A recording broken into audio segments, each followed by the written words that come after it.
출애굽기 14장 15절로 25절까지의 말씀, 우리 다 같이 한 목소리로 합독하겠습니다.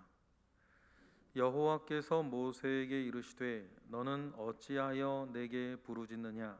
이스라엘 자손에게 명령하여 앞으로 나아가게 하고 지팡이를 들고 손을 바다 위에 내밀어 그것을 갈라지게 하라. 이스라엘 자손이 바다 가운데서 마른 땅으로 행하리라. 내가 애굽 사람의 마음을 완악하게 할 것인즉 그들이 그 뒤를 따라 들어갈 것이라. 내가 바로와 그의 모든 군대와 그의 병거와 마병으로 말미암아 영광을 얻으리니 내가 바로와 그의 병거와 마병으로 말미암아 영광을 얻을 때에야 애굽 사람들이 나를 여호와인 줄 알리라 하더니 이스라엘 진 앞에 가던 하나님의 사자가 그들의 뒤로 옮겨가매 구름 기둥도 앞에서 그 뒤로 옮겨 애굽진과 이스라엘 진 사이에 이르러 서니 저쪽에서는 구름과 흑암이 있고 이쪽에는 밤이 밝음으로 밤새도록 저쪽이 이쪽에 가까이 못하였더라. 모세가 바다 위로 손을 내밀매 여호와께서 큰 동풍이 밤새도록 바닷물을 물러가게 하시니 물이 갈라져 바다가 마른 땅이 된지라. 이스라엘 자손이 바다 가운데를 육지로 걸어가고 물은 그들의 좌우에 벽이 되니 애굽 사람들과 바로의 말들 병거들과 그 마병들이 다 그들의 뒤를 추격하여 바다 가운데로 들어오는지라. 새벽에 여호와께서 불과 구름 기둥 가운데서 애굽 군대를 보시고 애굽 군대를 어지럽게 하시며 그들의 병거바 귀를 벗겨서 달리기가 어렵게 하시니 애굽 사람들이 이르되 이스라엘 앞에서 우리가 도망하자. 여호와가 그들을 위하여 싸워 애굽 사람을 치는도다. 아멘. 네, 우리는 오늘 출애굽기의 클라이막스, 뭐니 해도 출애굽기에서 가장 중요한 사건은 홍해가 갈라지고 그 사이를 이스라엘 백성들이 지나는 그 광경 아니겠습니까? 이 큰 사건이 여러분 오늘의 이스라엘을 낳은 것입니다. 그래서 이스라엘이요, 그 이후로 우리가 누구냐라고 이야기할 때에 하나님께서 우리를 홍해를 갈라 우리를 구속하여 주셨다라고 하는 사실이 이스라엘 모든 사람들, 이스라엘 민족의 정체성이 돼요. 우리가 누구냐라고 말할 때 여러분, 하나님께서 홍해를 가르사 우리를 구속하여 주셨던 그 사람들이 바로 우리다라고 하는 사실은 이스라엘의 정체성이 되고, 여러분 정체성은 분명히 뭐를 낳아요? 미션을 낳아요. 사명을 낳는 거죠. 오늘의 삶을 낳아요. 내가 어떻게 살아야 하는가, 무엇을 해야 하는가, 무엇을 하지 말아야 되는가 라고 하는 것은요, 내가 누군지에서부터 나오는 거잖아요. 경찰은 도둑놈을 잡는 거예요. 의사는 비단 병원이 아니라 지하철역에서라도 누가 픽 쓰러지면 거기에 달려가는 거죠. 왜냐하면 그 사람은 의사니까. 그런데 그래서 말입니다. 내가 누구냐, 우리가 누구냐, 우리를 누구로 아느냐는 매우 중요해요. 무엇을 해야 되는지, 무엇을 하지 말아야 되는지, 그 첫 번째 결정이 우리가 누구이냐에서부터 나온단 말이에요. 정체성이 안 맞는 사람한테 어떤 이야기를 하면요, 잔소리밖에 되지 않는 거잖아요. 잔소리밖에 안 되는 거죠. 그런데 이스라엘 백성들은 말입니다, 우리가 누구냐라고 했을 때 늘 이 출애굽 이 사건부터 우리가 누구인지를 말해요. 예를 들어요, 이사야 51장 10절에도 이렇게 말을 하죠. 멀리 이사야가 이렇게 말을 합니다. 이스라엘이 누구냐라고 말을 할 때 읽어볼까요? 바다를 넓고 깊은 물을 말리시고 바다 깊은 곳에 길을 내어 구속받은 자들을 건너게 하시니가 어찌 주가 아니시나이까. 이사야가 이런 얘기를 하면서 하나님께서 이사야 시대 때에 이 이스라엘을 어렵게 하실 때에 이사야가 하나님 아버지 앞에 기도하는 거예요.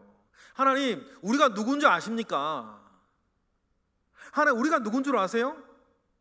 하나님께서 홍해를 가르시고 물을 말리셔서 구속시킨 자, 그 사람들이 바로 우리입니다. 그러니 가로 열고 이사야 내용이 뭐예요? 그러니 이제 우리를 긍휼히 여기시고 우리를 그만 치시고 우리를 좀 회복시켜 주세요. 하나님 입장에서는 뻔뻔한 거 아니겠어요? 이사야도 그동안 이스라엘이 했던 짓을 보면 이건 뻔뻔한 일인 거 알아요. 그래도요, 뻔뻔해도 우리가 누군 줄 알면 하나님께서 물을 말리시고 깊은 물을 가르셔서 구속시켰던 그 사람들이 바로 우리들입니다. 그러니 아버지 앞에 가서 다른 옆집 아저씨에게는 말 못할 이야기들, 여러분, 옆집 아저씨가 아무리 친절하고 옆집 아저씨가 아무리 착하고 옆집 아저씨가 아무리 유능해도 거기 가서 용돈 달라고 말할 수는 없는 거 아니에요.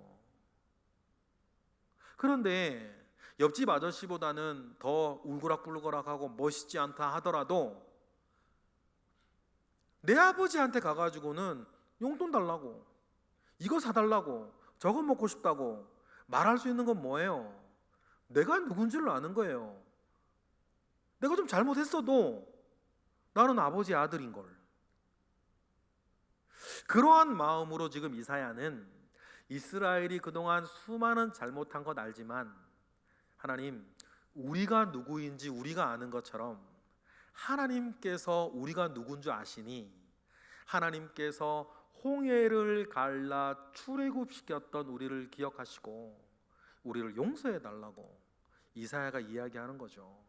여러분, 이런 류의 이야기들은요, 이사야만 한 게 아니에요. 모든 이스라엘 사람들은 자기의 정체성을 이 출애굽에서 찾았어요.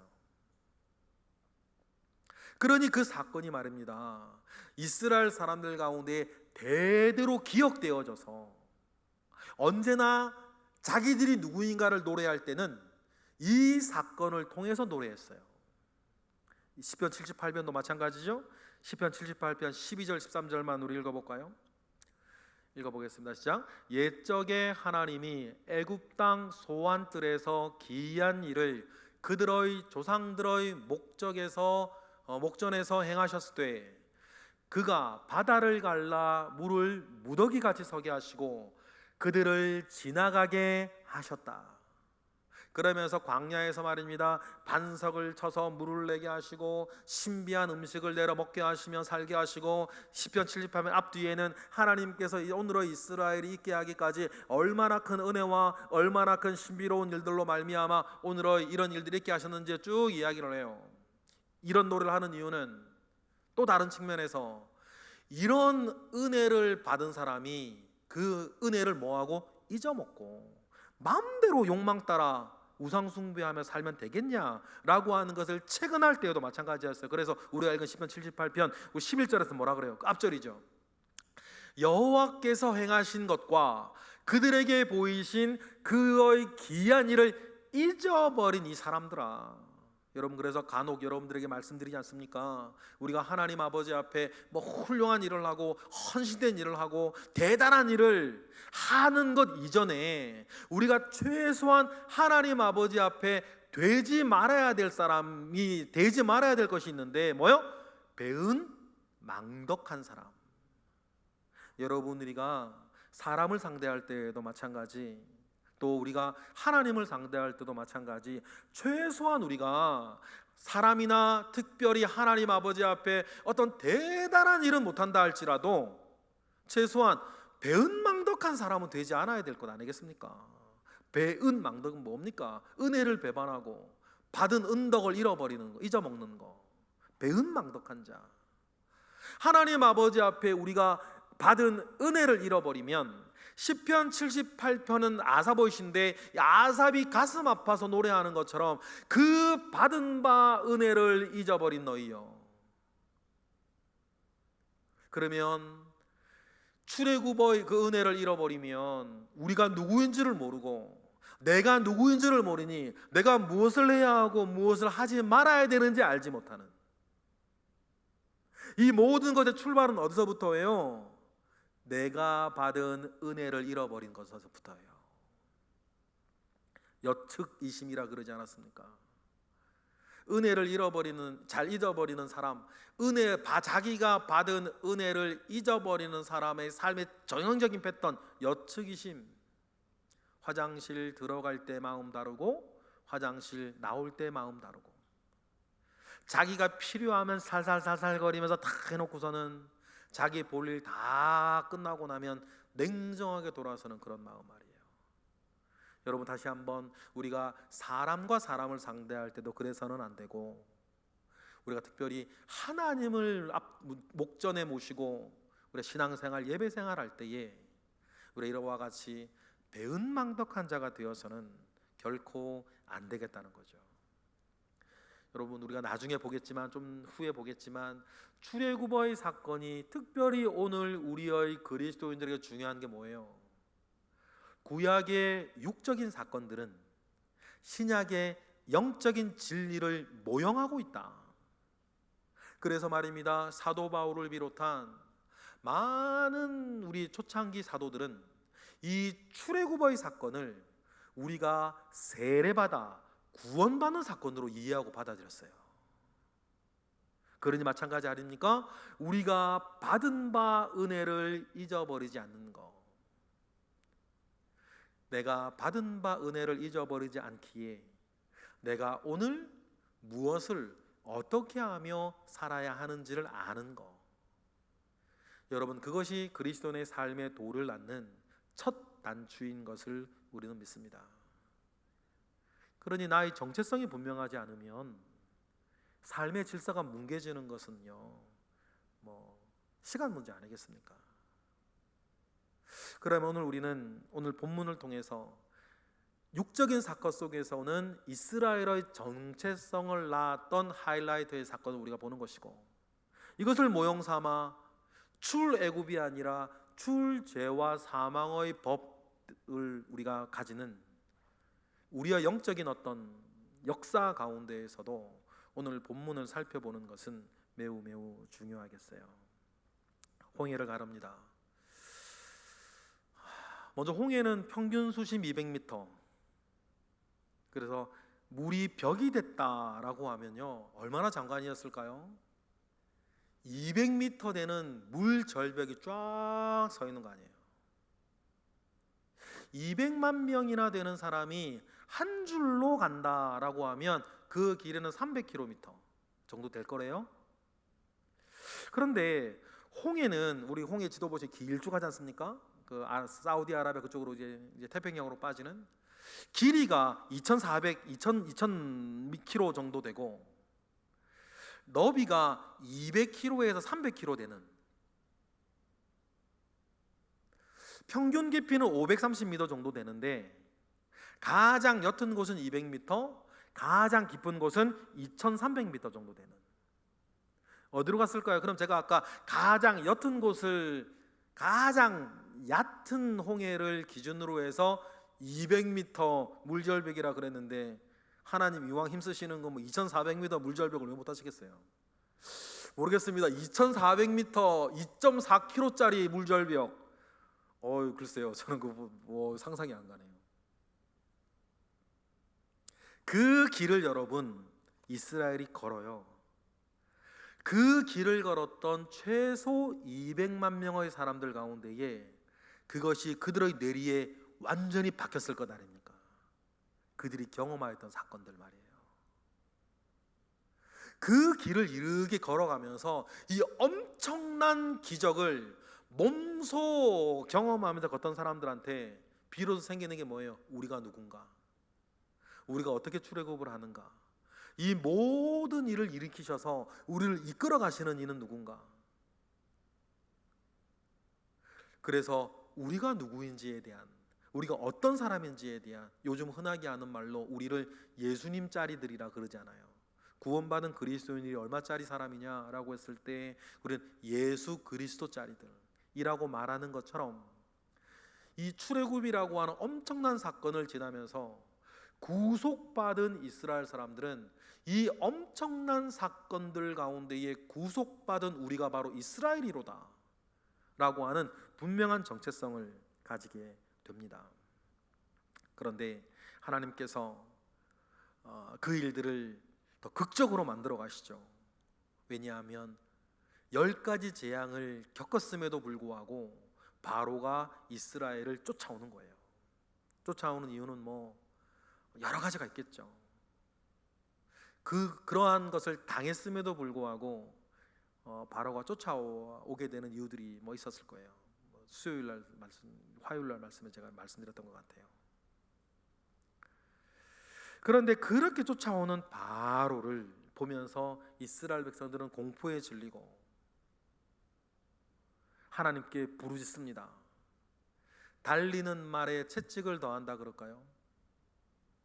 그랬을 때 하나님께서 그래도 잘하고 있는 모세에게 15절처럼 말씀하시죠. 우리 15절 읽어보겠습니다. 시작. 여호와께서 모세에게 이르시되 너는 어찌하여 내게 부르짖느냐? 이스라엘 자손에게 명령하여 앞으로 나아가게 하고, 16절, 지팡이를 들고 손을 바다 위로 내밀어 그것이 갈라지게 하라. 이스라엘 자손이 바다 가운데서 마른 땅으로 행하리라.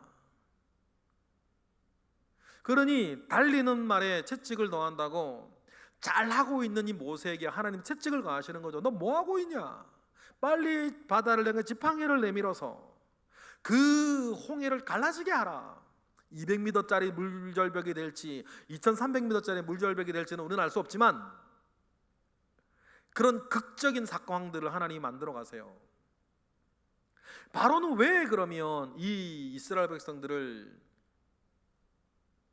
쫓아오게 되었을까? 여러 육적인 이유들이 있을 것인데 하나님께서는 그 이유를 17절, 18절처럼 밝혀주셨어요. 한마디로 얘기하면 여호와의 이름이 얼마나 무거운지를 모든 사람들이 알게 하겠다. 영광이라는 말의 원초적인 뜻은 무게라는 뜻이거든요. 이유는 17절 18절이라고 주님 말씀하셨습니다. 읽어보겠습니다. 시작. 내가 애굽 사람들의 마음을 완악하게 할 것인즉 그들이 그 뒤를 따라 들어갈 것이라. 내가 바로와 그의 모든 군대와 그의 병거와 마병으로 말미암아 영광을 얻으리니 내가 바로와 그의 병거와 마병으로 말미암아 영광을 얻을 때에야 애굽 사람들이 나를 여호와인 줄을 죽으면서 알겠다. 그래서 죽으면서 아는 거죠. 영광을 얻게 하겠다. 나의 이름의 무게를 알게 하겠다. 내가 여호와인 줄을 알게 하겠다 라고 하면서 모세에게 말씀하십니다. 지팡이를 내밀어 홍해를 갈라지게 하라. 그런데 여러분, 홍해를 갈라지게 하는 이 엄청난 기적을 모세가 행하겠습니까? 제가 늘 말씀드리는 것처럼 우리는 작은 일에 순종할 뿐, 우리의 작은 순종을 통해서 큰 역사를 이루어 가시는 이는 하나님이시다. 결국 모세가 한 건 뭐예요? 지팡이를 들어 홍해로 내민 것뿐이에요. 그러면 지팡이를 들어 홍해를 내미는 그 작은 순종을 통해서 홍해를 가르는 큰 일은 하나님이 하신다. 그리고 성경의 모든 사람들이 마찬가지입니다. 여호수아가 여리고성 앞에서 한 게 결국 뭡니까? 그냥 여리고성을 빙글빙글 돌았을 뿐. 여리고성을 빙글빙글 도는 그 작은 순종을 통해서 그 큰 성 여리고성이 순식간에 무너지게 하는 역사는 하나님이 하시는 거잖아요. 엘리야가 갈멜산에 갑니다. 엘리야가 여러분 갈멜산은 한 게 뭡니까? 쌓아놓은 나무 장작 위에 물 붓는 것밖에 없었어요. 이건 사람이 불 붙이는 게 아니라는 뜻이죠. 그리고 하나님 아버지 앞에 기도할 때에 엘리야는 기도했을 뿐 하늘에서 불덩이를 내리시는 하나님이시다. 여러분, 아수르의 18만 5천의 군대가 쳐들어왔을 때 히스기야가 한 게 뭡니까? 랍사게의 편지를 들고 하나님의 성전에서 편지 펴놓고 기도했습니다. 그 순종을 했을 때 18만 5천을 한밤에 송장으로 만드는 일은 하나님이 하시는 거잖아요. 여러분, 이러한 삶의 원리를 오늘 우리는 기억하는 것입니다. 우리가 지금 할 수 있는 일이 대단하지 않습니다. 저나 여러분들이란 뭘 더 할 수 있습니까? 우리가 잘나봐야 얼마나 잘났고 못나봐야 얼마나 못났어요. 그러나 중요한 것은 하나님께서 성경을 통해 증명하시기를 하나님의 사람들이 작은 일에 순종하였을 때에 그 순종을 받아 큰 역사를 이루어 가시는 하나님이시다. 그러니 오늘 우리가 할 일은 생각할 더 이상의 것 생각을 하지 아니하고 우리의 믿음의 분량을 해서 작은 순종해 나가면 나의 작은 순종 주님이 받으사 그 순종을 통하여서 큰 일을 이루어 가시는 하나님이시다. 그 믿음을 가지고 여러분, 오늘 우리는 오늘 나에게 허락된 작은 삶에 순종하는 것이다. 여러분, 그러한 은혜와 능력이, 그러한 삶의 원리가 여러분 우리 가운데 분명히 있기를 주님의 이름으로 축복합니다. 그리고 홍해 앞바다를 보세요. 그것을 어떻게 우리가 사람이 가르겠습니까? 예전에 말입니다, 그 서해안에 간석지 만들 때 그 정주영 회장이 기가 막힌 방법으로 물살을 막을 때 말이죠, 어디서 그냥 폐 유조선 하나 갖다가 물 막아가지고 그거 있는 것도 말이죠, 매스컴에서 난리를 치면서 홍해의 모세의 기적이 일어났네 안 내려는 그런 게 여러분 우리가 하는 일이에요. 지금 현대 과학문명이 그렇게 발전했다고 하는 우리 시대에도 우리가 할 수 있는 것은 물살이 세서 어떻게 할 수 없으니까 폐유조선 갖다가 그 쌓아놓고 틈을 막고 그 물살 약하게 해서 딱 이렇게 다리 흙 맺는 것이 지금 우리가 할 수 있는 일. 그러나 여러분, 하나님께서 마음 먹으시면 다른 거 아니겠습니까? 하나님께서 작정하시면 다른 것 아닙니까? 그러니 여러분, 우리가 내 힘으로 아등바등 사는 것이 아니라 오늘 나에게 허락된 삶의 작은 순종하며 나는 살아갈 뿐, 그러면 하나님께서는 우리가 상상할 수 없고 계산되지 아니하는 일들을 하나님이 행하시는 분이신 것을 우리는 믿고 모든 건 하나님께 맡기고 그저 나는 하나님 앞에 부요한 자 되겠다라고 하는 마음 가운데에 오늘 나에게 허락되어진 작은 삶, 세상의 기준으로 멋있지 않고 화려하지 않고 대단치 않은 일이라 할지라도 하나님께서 오늘 나에게 허락하신 삶이 그런 삶이라 한다면 그런 삶을 묵묵히 순종하고 살아갈 때에 우리의 믿음은 하나님의 크신 일을 바라보라고 우리에게 도전하는 것 아니겠습니까? 여러분, 그러한 그리스도인의 삶의 메커니즘이 저와 여러분의 삶의 원칙이 되시기를 주님의 이름으로 축복합니다. 그러니까 하나님이 역사하시는 것 아닙니까? 맨 먼저 하나님이 역사하시는 게 뭡니까? 19절이죠. 읽어보겠습니다. 시작. 이스라엘 진 앞에 가던 하나님의 사자가 그들의 뒤로 옮겨가매 구름 기둥도 앞에서 뒤로 옮겨서 20절처럼 상황을 만들어버려요. 20절, 애굽 진과 이스라엘 진 사이에 이르러서니 저쪽에는 구름과 흑암이 있고 이쪽에는 밝음으로 밤새도록 저쪽이 이쪽에 가까이 못하게 만들어버리고, 그리고 말입니다, 하나님이 역사를 일으킬 때는 메뚜기 때도 그렇고 말입니다, 동풍을 막 불어일으키시는, 하나님의 역사는 동쪽으로부터 시작할 때가 참 많아요. 그렇죠? 에스겔의 회복되는 성전 환상을 통해서도 보면 하나님의 영이 동쪽 문을 통해 들어오고, 하나님의 역사가 동풍을 통해서 메뚜기가 오고, 동풍이 불어 홍해를 가르고, 하나님의 역사는 동쪽으로부터 시작할 때가 참 많은 것 같아요. 어떤 하나님 특유의 드라마틱한 역사겠죠. 동쪽은 언제나 어느 때니까 해가 떠오르나 어두움이 물러가고 새날이 시작되고 모든 것이 기지개가 펴지는 새로운 생명의 시작이 되어지는 쪽이 동쪽이니, 하나님 늘 동쪽을 사랑하셔서 동쪽으로부터 어떤 일을 늘 가져오셨죠. 21절입니다. 시작. 모세가 바다 위로 손을 내밀매 여호와께서 큰 동풍이 밤새도록 바닷물을 물러가게 하시니 물이 갈라져 바다가 마른 땅이 되고 22절 이스라엘 자손이 바다 가운데를 육지로 걸어가고 물은 그들의 좌우에 벽이 되었다.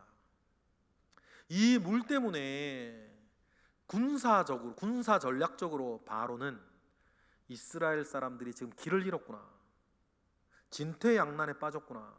왜냐하면 애굽에서 출발을 하면 지중해 해안길을 따라 올라가면 빠르고 쉽고 안전하게 편리하게 가나안 땅으로 갈 수 있어요. 그런데 이스라엘 바로도 보니까 이스라엘 앞에서 애굽 땅을 나와서 느닷없이 남쪽으로 내려가는 거죠. 남쪽으로 내려가면 광야요. 그들은 그 앞은 마치 배수진을 친 것처럼 홍해가 가로막고 있으니 바로는 생각했겠죠. 이 도간에 든 지들이 오구나. 그렇지 않아도 장자 죽이고 원한도 있고 자기의 권위도 땅에 떨어졌고 또 200만 명, 최소 200만 명이나 되는 노예들이 확 빠져나갔으니 경제적 타격이 막 얼마나 심해지고 또 노예들이 하던 일 자기들이 해야 되니 얼마나 삶은 불편해지고 원성들이 막 올라오고 이거지 원성들 잠재우지 아니하면 자기의 자리가 위협받을 것 같고 하나님께서 바로의 마음을 완악하게 하신다라고 하는 말은 문자적으로 보면 바로의 속사람이 복잡해지다는 뜻 아닙니까?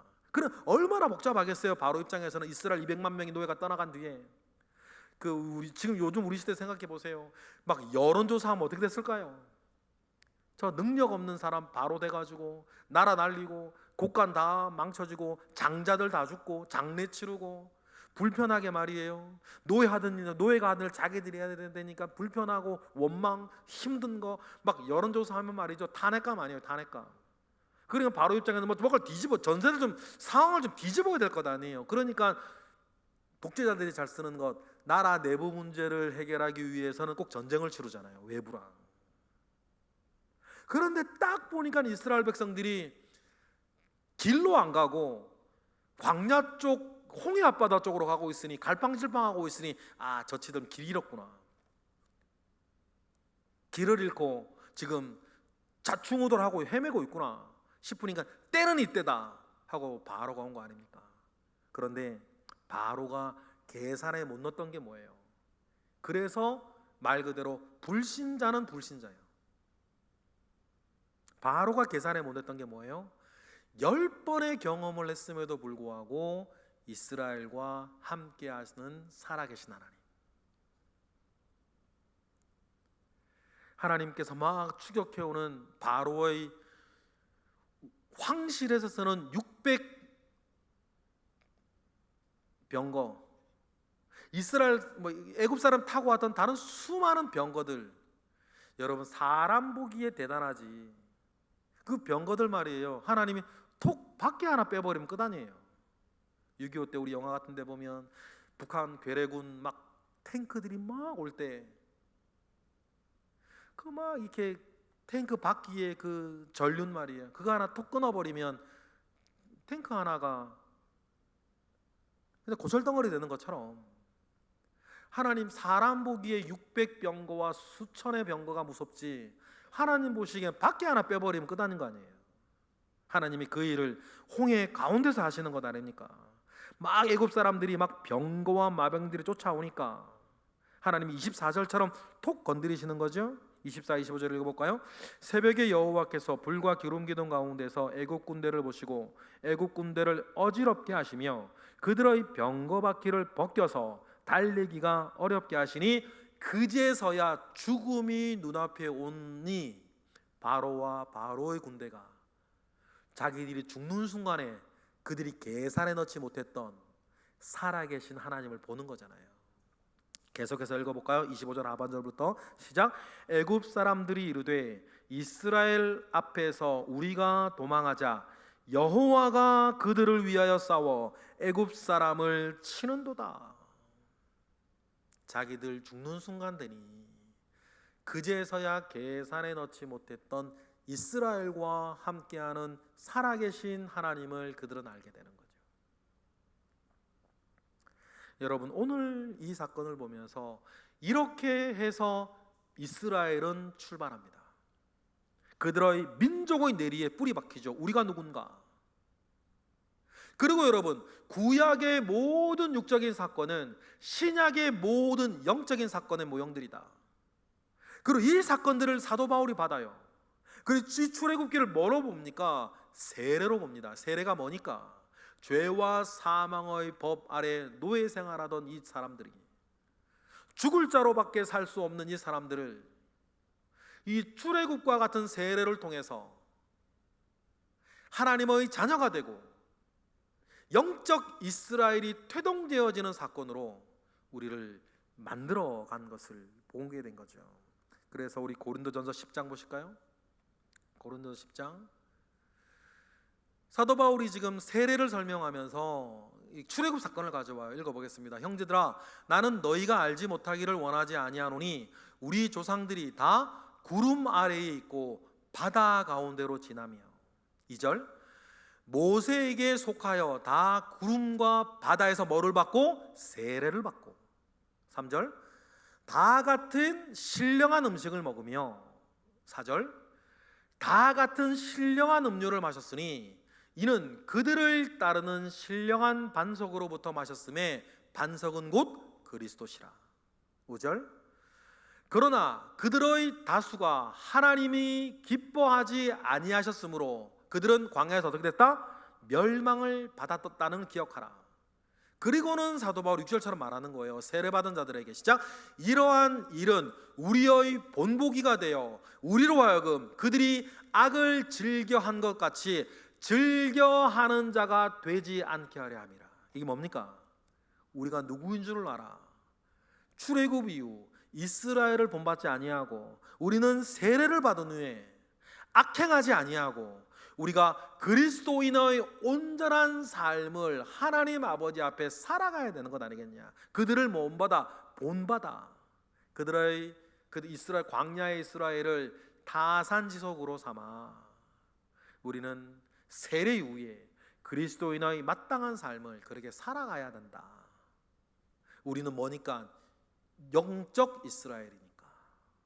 출애굽 사건이 육적 이스라엘의 출발이었다고 한다면 이 세례는 영적 이스라엘의 출발로 우리가 광야의 이스라엘을 타산지석으로 삼아 우리는 온전한 우리의 삶을 살아가야 되겠다라고 사도 바울은 도전하는 것입니다. 오늘 말씀을 마무리하면서 여러분, 우리가 꼭 기억할 것이 있습니다. 내가 누구인가? 우리가 누구인가? 우리가 받은 은혜가 무엇인가? 그것을 잊지 아니하고 광야의 이스라엘처럼 세례 후에 멸망당하지 아니하고 우리는 온전하게 되어서 우리의 본향, 우리의 영적인 본향, 하나님의 나라에 온전히 들어갈 때까지 내 마음을 지키고 내 생각을 지키고 내 몸을 지키고 내 삶을 지켜서 하나님 아버지 앞에 온전하게 되어지는 저와 여러분 되시길 주님의 이름으로 축복합니다. 기도하겠습니다. 할렐루야. 하나님, 감사와 영광 올려드립니다. 하나님께서 우리에게 베풀어 주신 은혜가 실로 큽니다. 광야의 이스라엘처럼 그 받은 은혜 잃어버리지 않게 하시고 우리는 받은 은혜 잘 간직하고 그 믿음 잘 고백하여 하나님, 우리의 삶을 여름날 얼음 냉수와 같이 하나님 가슴 시원케 해드리는 그리스도인으로 살게 하옵소서. 예수 그리스도 이름으로 기도드렸나이다. 아멘.